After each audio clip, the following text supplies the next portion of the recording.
తొమ్మిదో పాఠం దక్షిణీ గంగా గోదావరి. రచయిత కాకా కాలేల్కర్. ఈయన యొక్క పూర్తి పేరు దత్తాత్రేయ బాలకృష్ణ కాలేల్కర్. సరే, దక్షిణీ గంగా అన్నారు. ఇది మన ఆంధ్రప్రదేశ్లో మనం చూస్తున్నటువంటిది పశ్చిమ గోదావరి, తూర్పుగోదావరి జిల్లాల్లో పారుతున్నటువంటి గోదావరి నదిని మనం చూస్తున్నాం. ఇది ఎలాంటిదయ్యా అంటే, నార్త్ సైడు ఇది ఉత్తరప్రదేశ్లో ఉన్నటువంటి గంగా నది ఎంత పవిత్రమైందో అంతే పవిత్రమైంది మన దక్షిణ ప్రాంతం మొత్తంలో గోదావరి నది. అందుకని దీనికి అంటే ఈ గోదావరి నదికి టైటిల్ దక్షిణ దేశంలో ఉన్న గంగా నది అని. సరే, ముందు మాటగా నదిని గురించి మన కాలేల్కర్ గారు 2 మాటలు చెప్పారు. कल कल करती नदियाँ सारी, छम छम करती बूंदें प्यारी, सर सर करती हवा ये न्यारी, जन जन होवे ये यूं बलिहारी. నదులన్నీ ప్రవహించేటప్పుడు గలగలగలమని శబ్దం వస్తుంది. వాటి యొక్క నీటి బిందువులు చం అని సౌండ్ వస్తుంది. వాటికి ప్రోత్సాహం ఏంటి అంటే గాలి. సరసరమని చెప్పిన గాలి వీస్తుంటే నదీ ప్రవాహం గలగలమని, నీటి బిందువులు చెమ్మని శబ్దం చేస్తూ ఉంటే ఆ విధంగా విని ప్రజలందరూ కూడా నదిని చూస్తుంటే ఆకర్షితులైపోతారు. ఇది పాఠం ఒక యాత్రా వృత్తాంత, అంటే ఒక ప్రయాణం మనం చేస్తే దానికి సంబంధించినటువంటి వివరాలు. సఫర్కి కహాని.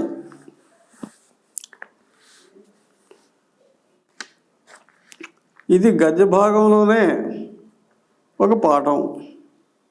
కాలేల్కర్ గారు 1885లో పుట్టారు.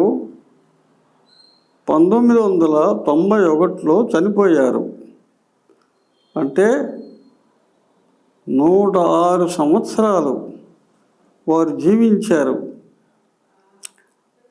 వారు జీవితాంతం మహాత్మా గాంధీ గారి అభిప్రాయాలని అనుసరించి జీవించారు. వారు హిందుస్థానీ ప్రచార సభ వార్ధా మధ్యప్రదేశ్లో దాని ద్వారా హిందీని బాగా ప్రచారం చేసి హిందీ భాషకి ఎంతో సేవ చేశారు. వారు పార్లమెంట్లో రాజ్యసభ సభ్యులుగా ఉన్నారు. సరే, విషయానికి వద్దాం. పాఠం చదువుతున్నాం. गोदावरी नदी धीर गंभीर माता और पूर्वजों की अधिष्ठात्री देवी मानी जाती है. ఈ గోదావరి నది అనేది ఎంతో ధైర్యవంతురాలైన, గంభీర అయిన అంటే లోతైనటువంటి తల్లి. మన పూర్వీకులకి అంటే మన యొక్క తరతరాల వెనకటి వాళ్ళందరికీ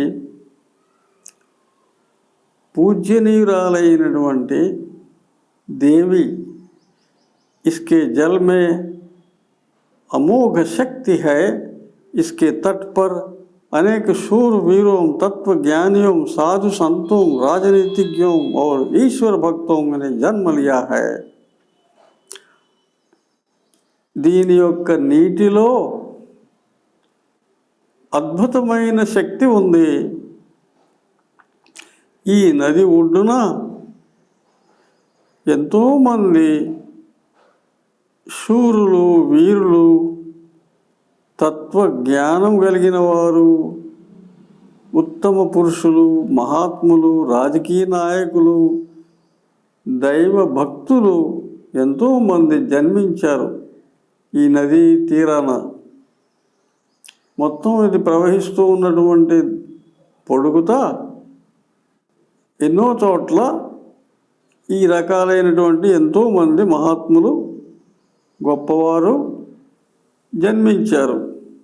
ऐसी पावन और पवित्र गोदावरी नदी के प्राकृतिक सौंदर्य का जो वर्णन काका कालेलकर के द्वारा हुआ है, चलिए इसके बारे में हम जानेंगे। अटुवंटी पवित्रమైన గోదావరి నది యొక్క ప్రకృతి సౌందర్యాన్ని ఎంత చక్కగా కాకా కాలేల్కర్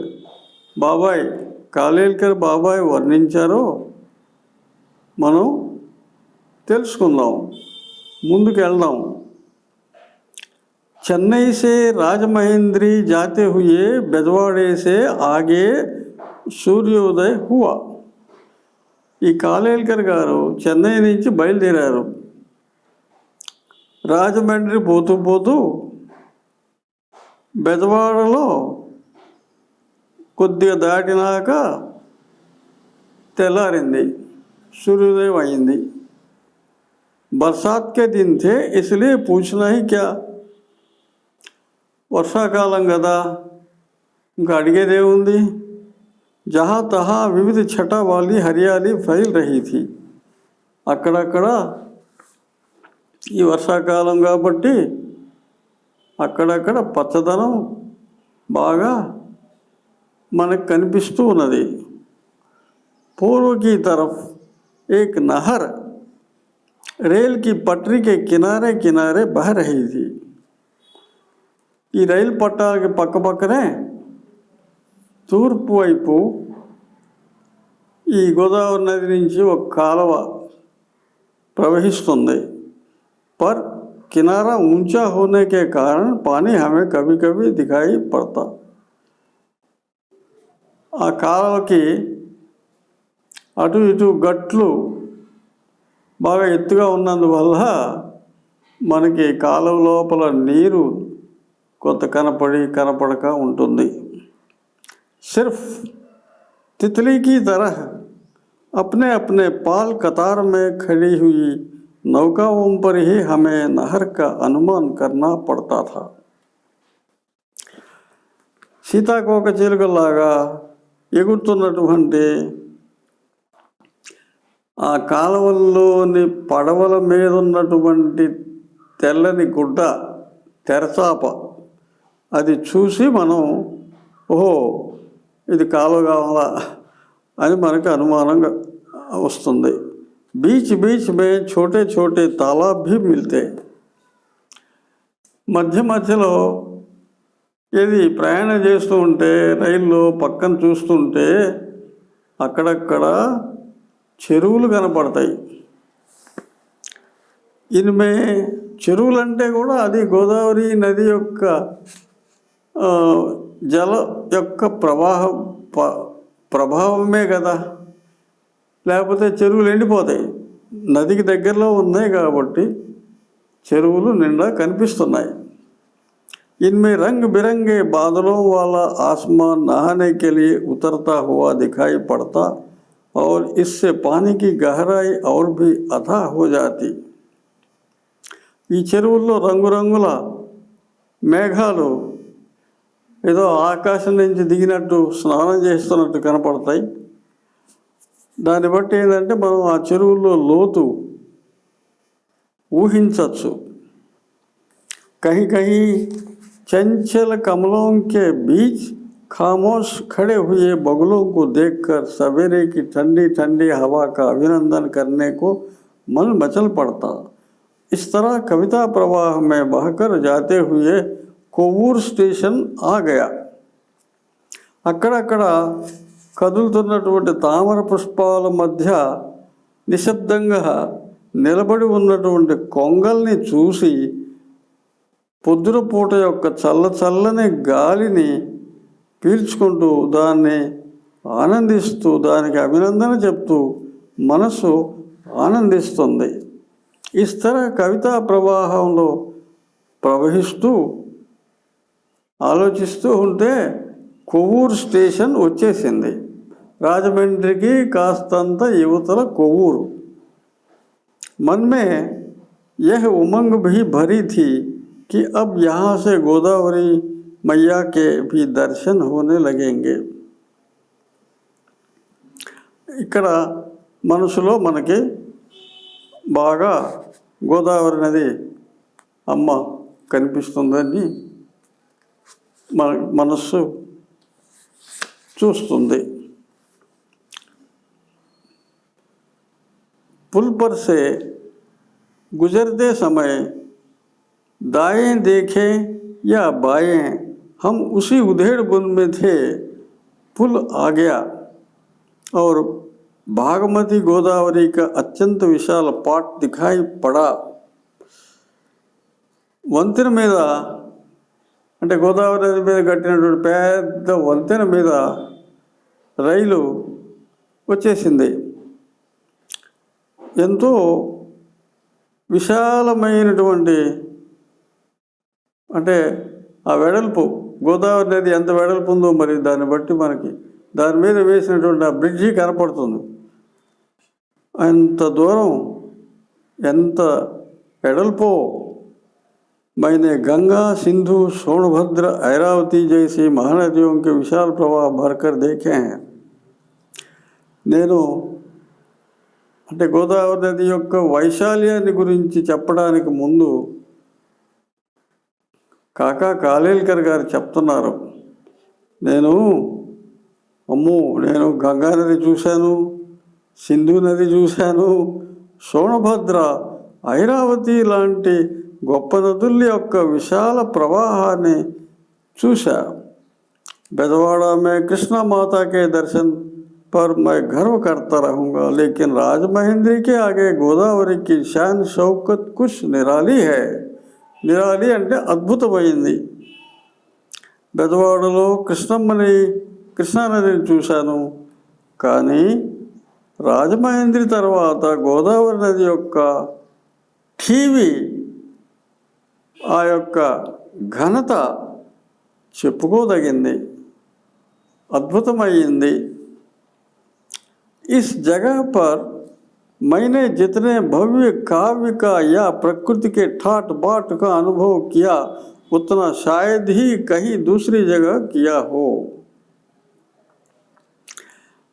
ఈ చోట నేను ఎంతో గొప్ప కావ్యానుభూతిని పొందానో అంత ఇదివరకు ఎప్పుడు కూడా ఇంకో చోట నాకు అట్లా అనుభూతి కలగల.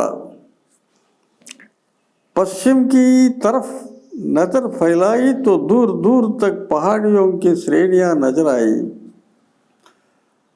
పడమర వైపు చూస్తే చాలా దూరం వరకు కూడా ఎన్నో పర్వతాలు నాకు కనిపించాయి. आसमान में बादल घिरे रहने से सूरज की धूप का कहीं नामो निशान तक न था. ఆకాశంలో బాగా మేఘాలు కమ్ముకొని ఉండటం వల్ల, అంటే ఇప్పుడు వర్షాకాలం కదా, సూర్యుడు అనేవాడు మనకు కనపడటంలా. बादलों का रंग सांवला होने के कारण गोदावरी के धूलि धूसरित मटमैले जल की झाई और भी गहरी हो रही थी. ऊपर के और नीचे की झाई के कारण इस सारे दृश्य पर वैदिक प्रभाव की शीतल और स्निग्ध सुंदरता छाई हुई थी. ఈ గోదావరి నది యొక్క నీరు కాస్తంత దుమ్ము కొట్టుకొని ధూళి కొట్టుకొని ఉంటే అది పైకి చూస్తానికి కారణం మనం ఆ దృశ్యం ఎలా ఉందంటే వేదాల ప్రభావంలాగా చల్లగా అందంగా కనపడుతుంది. पहाड़ी पर कुछ उतरे हुए धौले धौले बादल तो बिल्कुल ऋषि मुनियों जैसे लगते थे. తెల్ల తెల్లని మేఘాలు కొన్ని ఆ కొండల మీద వాలినట్టుగా ఉంటే ఆ తెల్లని మేఘాలు ఋషులు మునుల యొక్క గెడ్డల్లాగా అంటే ఋషులు మునుల్లాగా కనిపిస్తున్నాయి. ఈ सारे दृश्य का वर्णन कैसे किया जा सकता? यह इतना सारा पानी कहाँ से आता होगा? ఈ దృశ్యాన్ని అంతా నేను ఎట్లా వర్ణించేది? ఇంత నీరు, ఈ ప్రవాహం ఎక్కడి నుంచి వస్తుందబ్బా? विपत्तियों में से विजय सहित पार हुआ राष्ट्र जिस तरह वैभव की नई नई छटाएं दिखलाता है और चारों तरफ अपनी समृद्धि फैलाता जाता है, उसी तरह गोदावरी का अखंड प्रवाह पहाड़ों में से निकलकर अपने गौरव को साथ में लिए आता हुआ दिखाई पड़ता है. छोटे छोटे बड़े जहाज तो नदी के बच्चे हैं. ఈ నది వైశాల్యము దాని యొక్క లోతును గురించి చెప్తూ ఎంత గొప్ప ప్రవాహం అంటే ఈ కొండల మధ్యలో నుంచి పోతున్నటువంటి ఈ యొక్క నదిలో చిన్న చిన్న ఓడలు నదిలో గోదావరి నది తల్లి యొక్క చిన్న చిన్న పిల్లల్లాగా కనపడుతున్నాయి. जो माता के स्वभाव से परिचित होने के कारण उसकी गोद में मनमाना नाचें, खेलें, उछलें और कूदें तो उन्हें इससे रोकने वाला कौन है?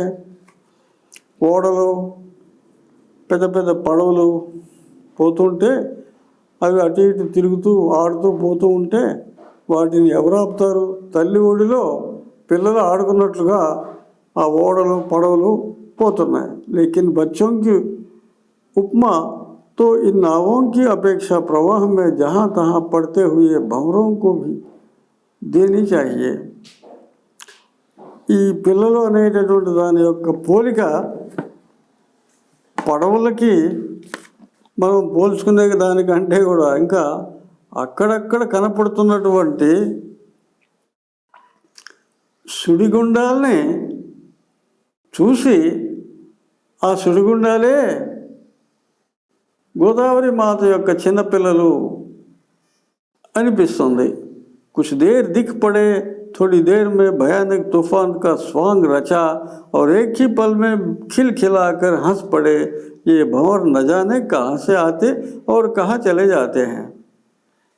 ఇట్లా ఈ సుడిగుండాలు కాసేపు భయంకరంగా ఉంటాయి, కాసేపు కిలకిల మీద నవ్వుతున్నట్లుగా మళ్ళా చిన్నపుచ్చుకుంటాయి. ఇవి ఎక్కడి నుంచి వస్తాయబ్బా ఈ సుడిగుండాలు?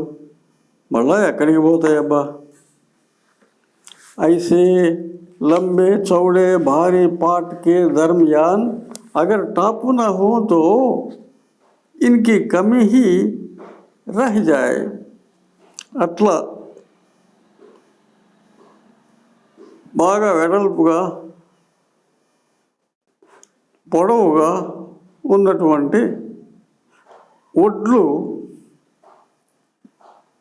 తీరాలు లేకపోతే ఎట్లా? గోదావరి నదిలో ఆ ఒడ్లు దగ్గరికి వచ్చేటప్పటికే అక్కడక్కడ మనకి దీవులు కనపడతాయి, ద్వీపాలు, ఐలాండ్స్ లాగా ఈ ద్వీపాలు కనపడతాయి. గోదావరి కే టాపు ప్రసిద్ధ హై. కైతో పురాణ ఇప్పుడు మనం విజయవాడ దగ్గర కృష్ణానదిలో కొత్తగా నిర్మించారు భవానీ ద్వీపం. టాపు అంటారు హిందీలో, ఐలాండ్ అంటారు ఇంగ్లీష్లో. ఎన్నో పురాతనమైనటువంటి మతంలాగా అక్కడక్కడ ఇవి స్థిరపడిపోయి ఈ దీవులు మనకు కనిపిస్తుంటాయి. और कई एक कवि की प्रतिभा की तरह क्षण क्षण भर में स्थल की नवीनता उत्पन्न कर देते और नया नया रूप ग्रहण करते हैं. इन टापुओं में अनासक्त बगुलों को छोड़ और कौन रह जाए. ఈ దీవుల్లో ఇష్టం ఉన్నా ఇష్టం లేకపోయినా జీవించేటటువంటి కొంగలే, ఇంకెవరు ఉంటారు. और अपने धवल चरित्र का अनुकरण करने वालों के लिए चरण चिन्हों द्वारा अगर वे दिशा सूचित न करें तो बगुल कैसे. नदी का किनारा यानी मनुष्य की कृतज्ञता का अखंड उत्सव है. ఈ నది ఒడ్డు అంటే మనిషి తన కృతజ్ఞతని చూపించుకున్నట్లు. ఆ నీరు తాగి ఆ నది ఒడ్డున ఇల్లు కట్టుకొని నివాసం ఉంటూ నదికి కృతజ్ఞతలై ఉంటారు. किनारे पर के सफ़ेद महल और मंदिर और उनके ऊंचे ऊंचे शिखर ही एक अखंड उपासना है. నది ఒడ్డున ఉన్నటువంటి తెల్లని భవనాలు, గుడులు, మరి ఎత్తైనటువంటి శిఖరాలు, గుడి శిఖరాలు, అదే ఒక గొప్ప భక్తి తల్లి ఎడల. परंतु इतने ही से काव्य संपूर्ण नहीं हो जाता. इसलिए भक्त लोग नदी की लहरों पर से मंदिरों के घंटा नाद की लहरों को इस पार से उस पार तक पहुंचा दे रहते हैं. ఆ నది ఒడ్డున గుడుల్లో గంట కొడుతూ ఆ దేవికి, ఆ గోదావరి నది తల్లికి వినిపిస్తుంటారు. संस्कृति के उपासक भारतवासी इस जगह गंगाजल के आधे कलश गोदावरी में उड़ेलते और फिर गोदावरी के जल से कलश भरकर ले जाते हैं. భారతీయులు మన సంస్కృతిని పూజించేవారు గంగా నదిలో తీసుకొచ్చినటువంటి నీటిని సగం ఇందులో ఉంచేసి గోదావరి నది నీటిని సగం మళ్ళా చెంబులో తీసుకొని వెళ్ళిపోతుంటారు. कितनी भव्य विधि है, अत्यंत गोप पद्धति, कितना पवित्र काव्य है. यह भक्ति रस तो हृदय में भरा हुआ है और मंदिरों के घंटा नाद इस हृदय नाद को तो पूर्व स्मृति ने ही सुनाया. कानों को तो सिर्फ इंजन की आवाज़ सुनाई पड़ रही थी. अतः हम आधुनिक संस्कृति के इस प्रतिनिधि से नफरत करना छोड़ दें तो रेल के पहिए का ताल कुछ कम आकर्षक नहीं लगता और पुल पर तो उसका विजयनाद संक्रामक दूर दूर तक फैल जाने वाला होकर ही रहेगा.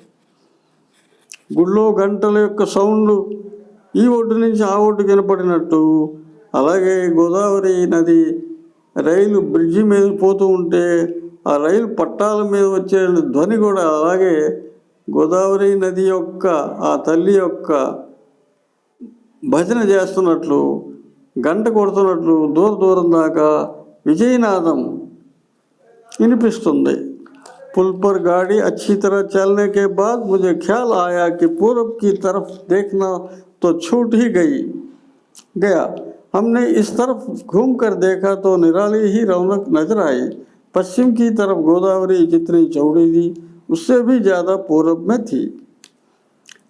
తూర్పు వైపు చూడటం మర్చిపోయాము, కానీ మళ్ళా ఒకసారి తూర్పు వైపు చూస్తే పశ్చిమ వైపు ఎంత గోదావరి ఎంత ఎడల్పుగా ఉంటుందో అలాగే తూర్పు వైపున కూడా మనకు అంత ఎడల్పుగా కనిపిస్తుంది.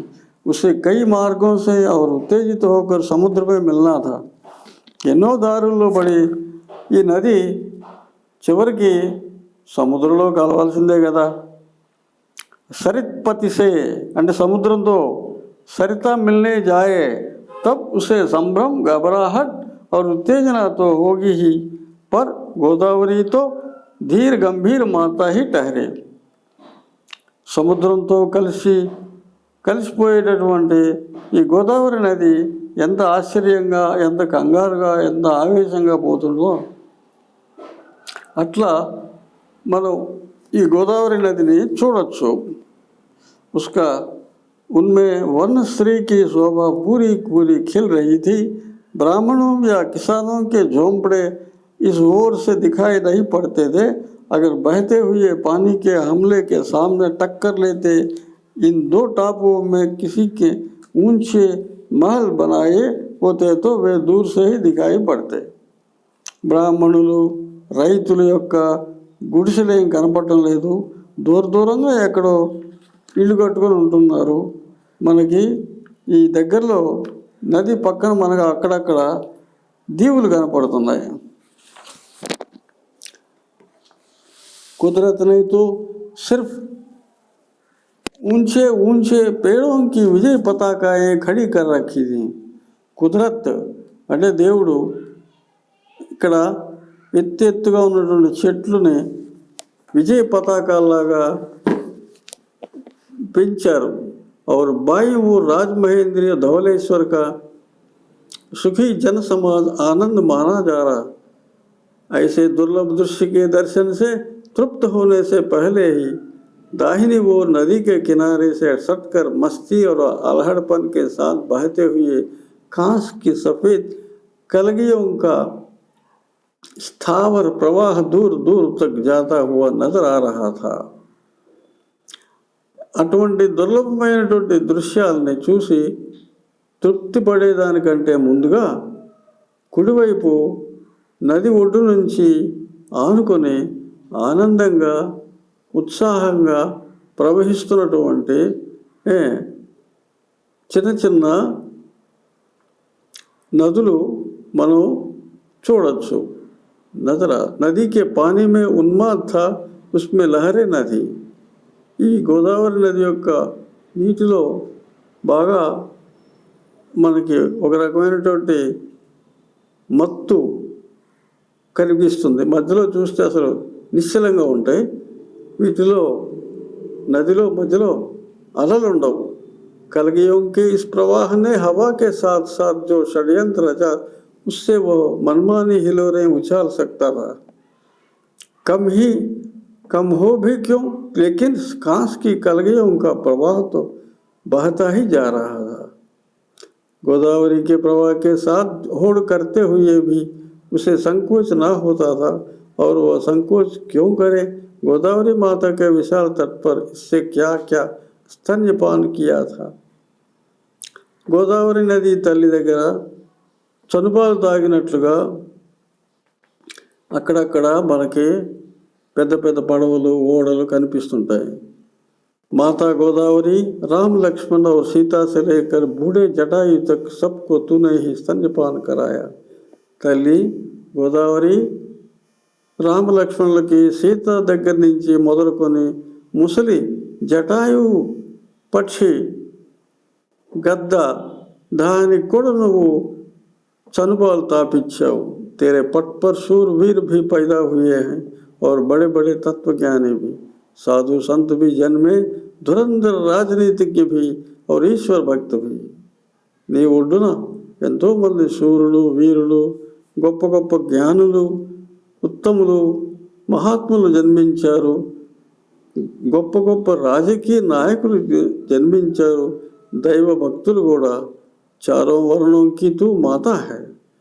హిందూ మతంలో మొత్తం ప్రజల్ని 4 వర్ణాలుగా విభజించారు. అటువంటి 4 వర్ణాల యొక్క తల్లివి నీవు. మేరే పూర్వజంకి తో అధిష్టాత్రి దేవి హై. మన పూర్వీకులకి తల్లివి, దేవతవి. नई नई आशाओं को लेकर मैं तेरे दर्शन के लिए आया हूँ. तेरे जल में अमोघ शक्ति है. तेरे पानी की एक बूंद का सेवन भी व्यर्थ नहीं जाता. కొత్త కొత్త ఆశలతో నేను దీన్ని చూద్దామని వచ్చానమ్మా. నీ నీటిలో అమోఘమైన శక్తి ఉంది. నీ యొక్క నీటి బొట్టు ఒక్కొక్క బొట్టు కూడా సేవించడం తాగటం అంటే అది వ్యర్థంగా పోదు.